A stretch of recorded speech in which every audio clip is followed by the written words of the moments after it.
भगवत प्राप्त महापुरुषों के वचन। जो सच्चा भक्त होता है उसमें 6 गुण अपने आप दिखाई देते हैं। ध्यान दीजिएगा, भगवान के मार्ग में चलने वाले सच्चे भक्त में ये 6 गुण दिखाई देते हैं। क्या? पहला, वो सदैव परहित में ही रत होता है, स्वसुख वांछा उसमें नहीं होती, उसका मन और इंद्रियां उसके अधीन होती। जिसका मन अधीन नहीं है वो महाठग है। ये हम महापुरुषों के वचन बोल रहे हैं।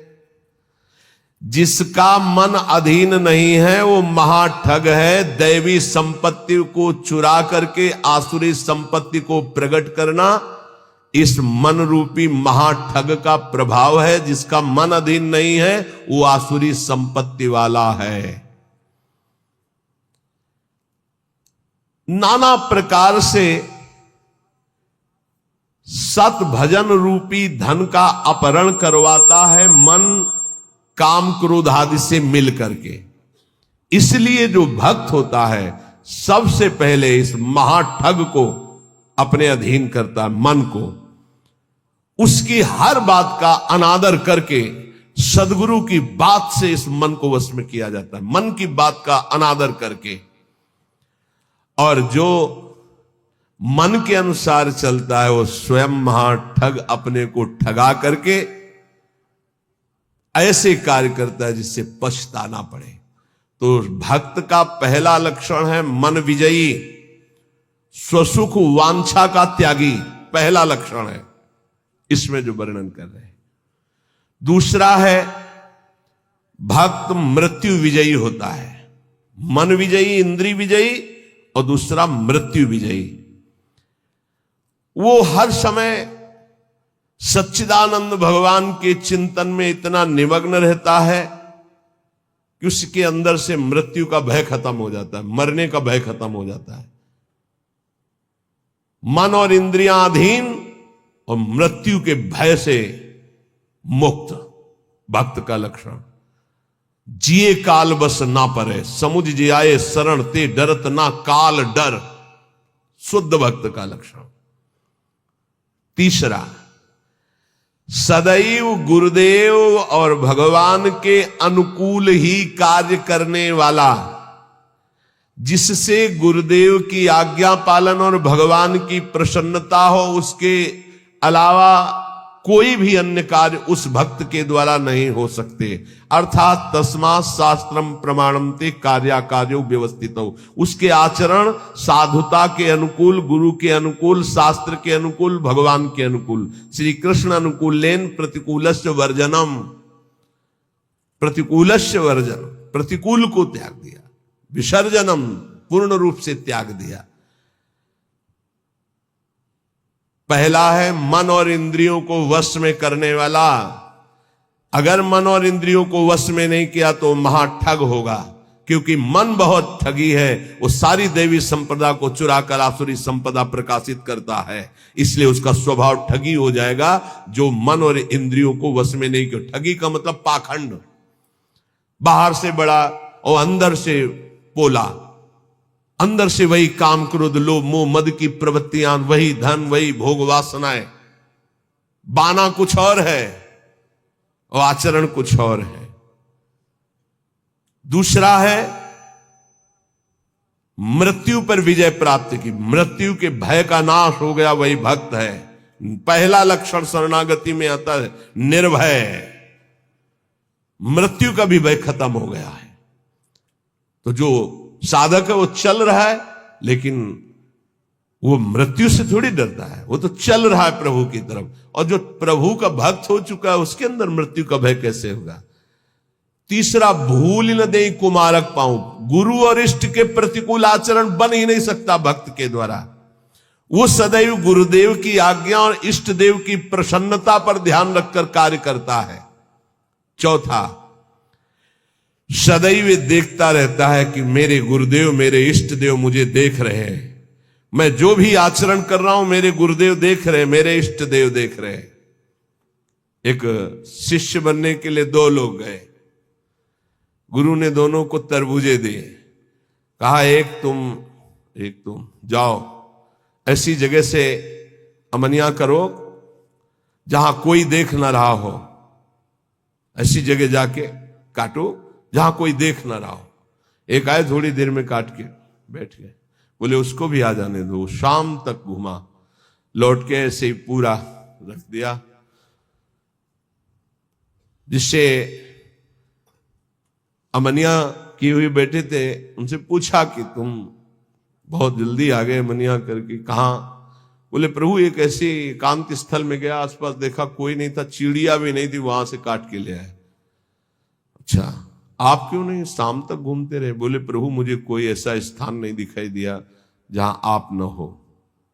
आपने कहा था कोई न हो, तो मुझे कोई ऐसा स्थान नहीं दिखाई दिया, क्योंकि अखंड मंडलाकारम व्याप्तम चराचरम, आप चर अचर में व्याप्त मेरे गुरुदेव हैं, मेरे गुरुदेव देख रहे हैं, इसलिए आपने कहा था कोई ना देख रहा हो। तो प्रभु हर समय आप मुझे दिखाई दे रहे थे, इसलिए मैंने काटा। जो काट लिए थे उनसे कहा कि तुम तरबूज पाओ और निकल लो, तुम्हारी दीक्षा नहीं होगी।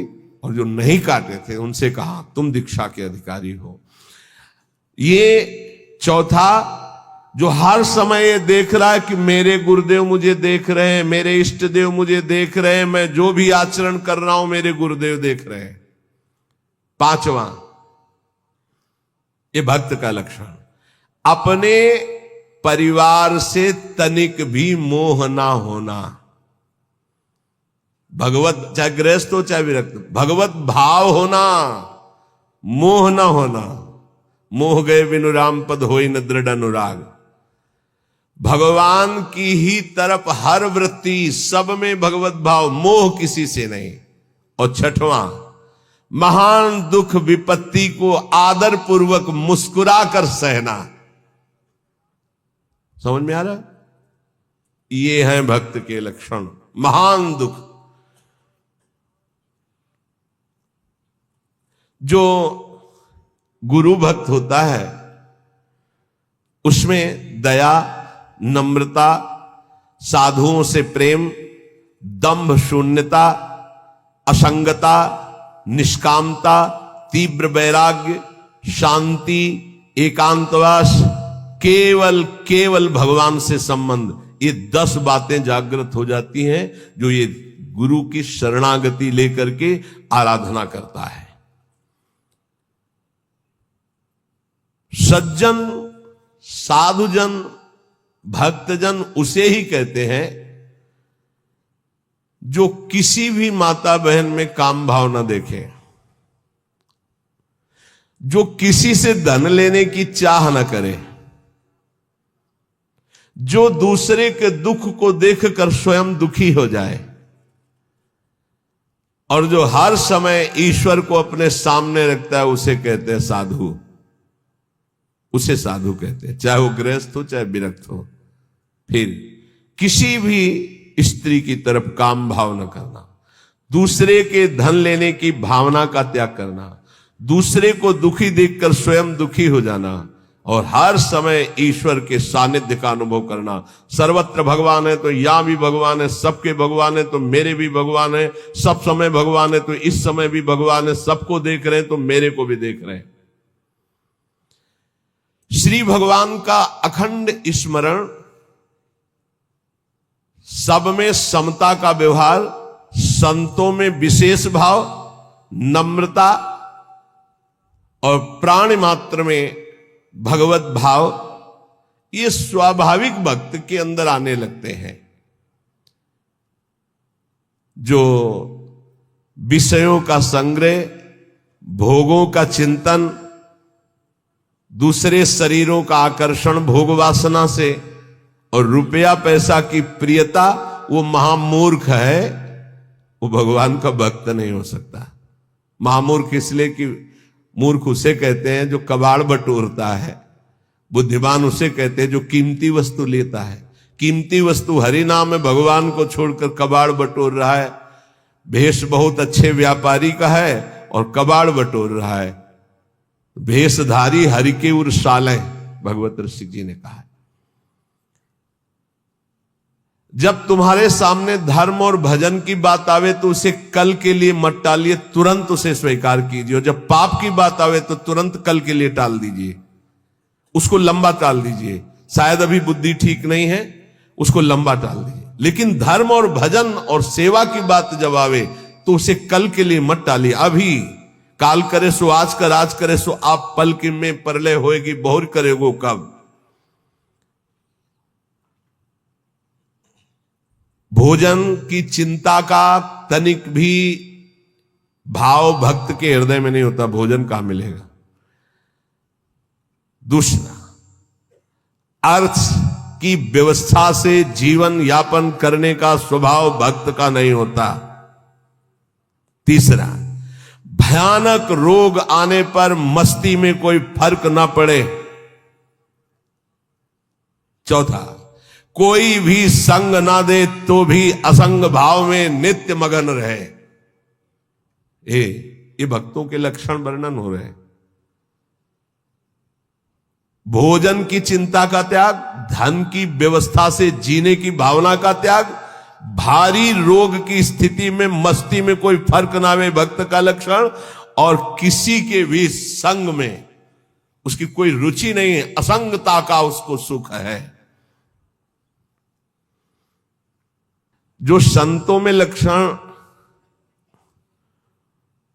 तो वो श्वान के 10 लक्षण महान संतों में पाए जाते हैं। ये लिखी है इसमें बात, और वो बात हमको बचपन में बताई थी। इसीलिए जो आप लोग सुनते हैं सब संतों की जूठन है, महापुरुषों के अनुभव, जो छाती का अनुभव सब मिलाकर, तभी आपको जो कुछ भी वो तभी अनुभव में आता है। उन्होंने उनके श्रीमुख से, जो ये तो अभी तो बताएंगे, उनके श्रीमुख से कि बेटा, बोले पहला लक्षण, एक बार मैं भिक्षा मांगने गया तो जिसके दरवाजे पे गया तो उसने कहा रुको, रुक गए। तो क्यों रुके? चल भाग यहां से। मैं चल दिया। ए स्वामी जी रुको रुको रुको, आ जाओ। फिर गए।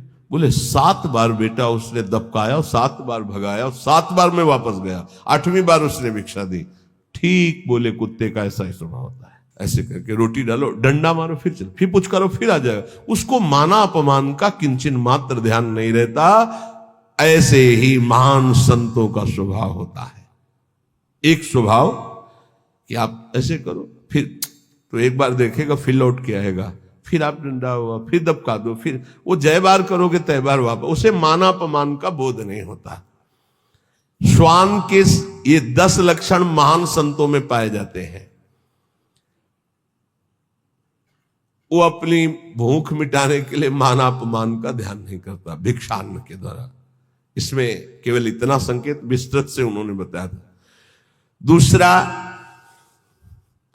बोले बेटा, जब बंदर सर्प को पकड़ लेता है, बोले तुमने देखा नहीं होगा, मैंने देखा, ऐसे वो फन पकड़ता है, पेड़ में ऐसे रगड़ता, फिर कान में लगाता है।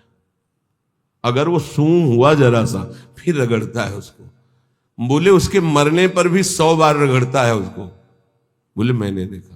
बोले दूसरा लक्षण संत का है कि वो अपने मन को ऐसे रगड़े जैसे बंदर सांप को रगड़ के मारता, मारने के बाद भी 100 बार रगड़ता है। मरे हुए मन में ही भगवदानंद की उत्पत्ति होती है। पुराने संतों के जो वचन है वो बहुत गूढ़ होते हैं, उनका अर्थ पूरे जीवन भर निकलता रहता है। मन को जिसने मार लिया वही महात्मा, मन को जिसने चेला बना लिया वही जगत गुरु, मन को जिसने परमात्मा स्वरूप कर लिया वही जीवन मुक्त महापुरुष हो गया। सारा खेल इस मन के ऊपर है। तो कह रहे, पहला कि भूख मिटाने के लिए माना अपमान का बोध न रखना, जो भी बताया। दूसरा, जैसे श्वान का कोई पर्सनल घर नहीं होता है, पर्सनल घर दरवाजे पे भी पड़ा रहता है। अच्छा, जहां मिला वहां पा लिया, दरवाजे पे पड़ा है। बोले जो भगवदा अनुरागी विरक्त होते हैं उनका निज ग्रह नहीं होता, वो भगवत ग्रह में वास करते हैं। भगवान जहां वास दे दिए, या भगवान के मंदिर या भगवान के धामों में, या फिर घर के अंदर नहीं वास करेंगे, ध्यान रखना। हमने देखा है कि बहुत से बड़े बड़े महात्मा जन आए, कभी घर में वास करने की बात नहीं, बाहर खपरेला था उसके नीचे, या स्कूल सामने था वहां, या किसी देवालय में, कभी घर में शयन करने की नहीं। वही जो हमारे महात्माओं की रहनी, उसी को भूला जाता है, इसलिए धोखा खा जाया जाता है। विरक्त होकर गृहस्थों की सैया पर शयन करोगे, अपने आप को संभाल पाओगे, सवाल ही नहीं उठता है। दूसरा बताया कि जैसे श्वान जमीन में शयन करता है, भूमि शयन वलकल वसन, ऐसे महापुरुषों का होता है। जैसे भगवान रखे वैसे जीवन यापन करते हैं, अपनापन कहीं नहीं है प्रभु के सिवा। तीसरा, भक्तों की निद्रा कैसी होती है? श्वान निद्रा तथैव च, बिल्कुल तस्मा शास्त्रम प्रमाणम, श्वान निद्रा एकदम सावधान, ऐसी निद्रा, सदा सजग निद्रा में वो रहता है भक्त, सावधानी से। उसका ऐसा सोना नहीं होता कि कुछ कुंभकर्ण के अंश वाली नींद वाले होते हैं। कुंभकर्ण कैसी जगह है जानते? उसके पेट में बड़े बड़े भाले ऐसे सब, हाथी की चिघाड़ कान में। जब भूख लगी, भोजन की खुशबू गई, तब कुछ असर आया उसको कि, तो ऐसे ही जब 11-12 बजे भूख का, तब भले नींद खुले, नहीं तो ऐसे ऐसे महापुरुष हैं कि निद्रा समाधि स्थिति 10-10 बजे तक सोते हैं। हमें लगता है कि अगर परसेंट जोड़ा जाए तो 80% ऐसे सोते हैं। 20% होंगे पूरे देश में जो जगते होंगे 4 बजे 3 बजे और अपनी साधना भजन में, नहीं तो प्राय ऐसे 2 बजे तक मस्ती की और फिर सो गए, 11 बजे तक सो रहे, और भगवान सूर्य उनकी आयु श्री कीर्ति यश सबका अपहरण कर रहे हैं और उनको पता नहीं। भक्ति की निद्रा श्वान निद्रा तथैव च। और इसके बाद कब वो दरवाजे से चला गया पता नहीं चला। ऐसे सच्चे संतों को देखा